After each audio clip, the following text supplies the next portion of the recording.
Is the Canon M50 worth buying in this day and age? Let's talk about that. I feel as though right now Canon and Sony are competing neck and neck, trying to get consumers to buy their products.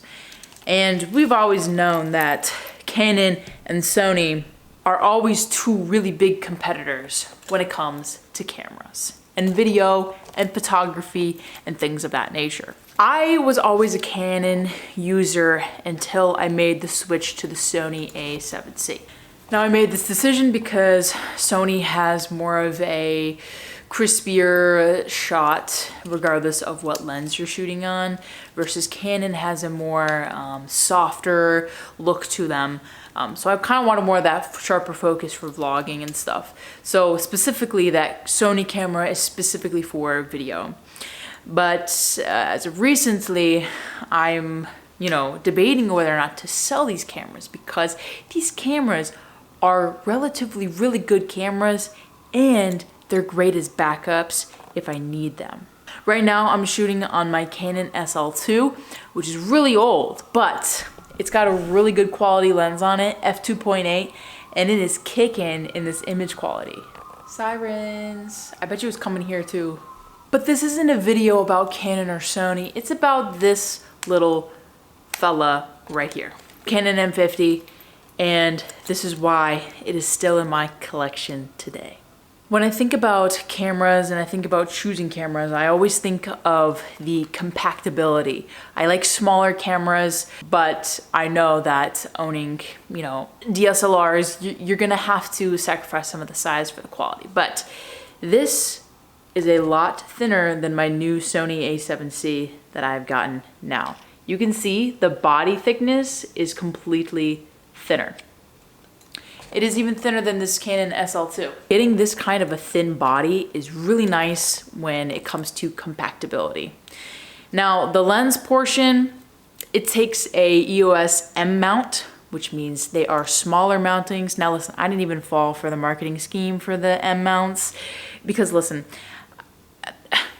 what's the point of buying smaller lenses that you cannot put on your bigger cameras? So what I did is I just bought a simple little adapter so that it can adapt my regular lenses that I can put on this camera and that I already have. So I didn't really need to get a small kit lens because I don't want it.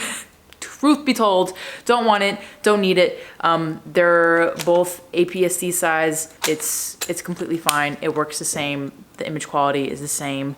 There's no difference other than the fact that it's a little bit longer for the lens to sit on. I do want to say some of the specs of this camera. So you're looking at a 24.1 megapixel APS-C sensor. It is a EF-M lens mount. Obviously, we talked about it with the whole adapter situation. It's a dual pixel autofocus for stills and 1080p video. It has a Digic 8 processor. It's got a 7.4 FPS burst in autofocus continuous, and then a 10 frames per second in autofocus standard. So it has 4K video, it's Ultra HD, but it's at a 1.7 crop, which honestly, it doesn't affect me anyways because I don't really shoot on 4K because I don't need it. 1080 at 60 frames per second, and then 720 at 120 frames per second HD video for slow motion and also time lapses. There is Wi-Fi and NFC with Bluetooth, which I have connected it to my phone when downloading pictures off of it and posting it to Instagram. Honestly, it's a lot easier than doing the SD card thing, Google Drive, all that stuff. So connecting it to my phone has been really nice. I struggle to do it with my Sony cameras, just saying. And then it has 235 per shot charge battery life. Obviously, it depends too if you're in a cold environment versus a hot environment. But those are the specs for the Canon M50. Now, am I going to be using this camera in the future in 2025, doing all the things? And my answer to that is yes. And here's why. One, this is a backup camera. If I want a Canon kind of feel to my video, I'm gonna shoot with a Canon. If I'm in a situation where I need my backup versus, I don't know, what I'm shooting on my Sony, I can always whip this out. I know it's gonna have the quality. I know it's gonna be a nice film look for any kind of projects that I throw at it. Sometimes I juggle a lot of different projects on different cameras. So I assign this a certain type of project, and again, it performs well, everything I needed to do. It's 24 megapixels. It's gonna be a killer image no matter what. You also do have that 4K image quality at a crop if that's what you're looking for. I've also spent money on lenses for this, so obviously I'm gonna keep around a Canon. Between my SL2 and my M50, I'm obviously gonna pick the M50. Mostly because the Bluetooth is great and also the autofocus is even better. I personally love how it autofocuses, so you'll see it just, boom, catches right to my face, and it just locks on there, and it doesn't stop until like I get off frame. So again, it's really nice. It's also touchscreen, so again, you can do all the thingies with touchscreen, and it will save those preferences when you shut it off, and then when you turn it back on again, it will save that ISO that you had it at or any of the other video settings. I have struggled with that with this SL2 on my camera. The only issue that I really have with it is that the grip is starting to peel off, but that is also because I've used this every single day in the summer, the past 2 summers.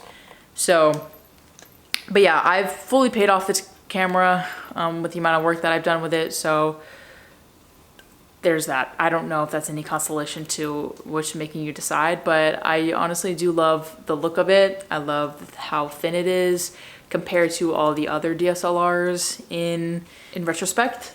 I will say also for a price point, you know, you do have the other like Sony EVs and stuff out.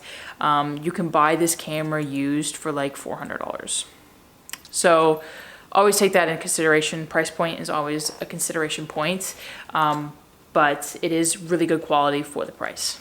So that's just what you're getting.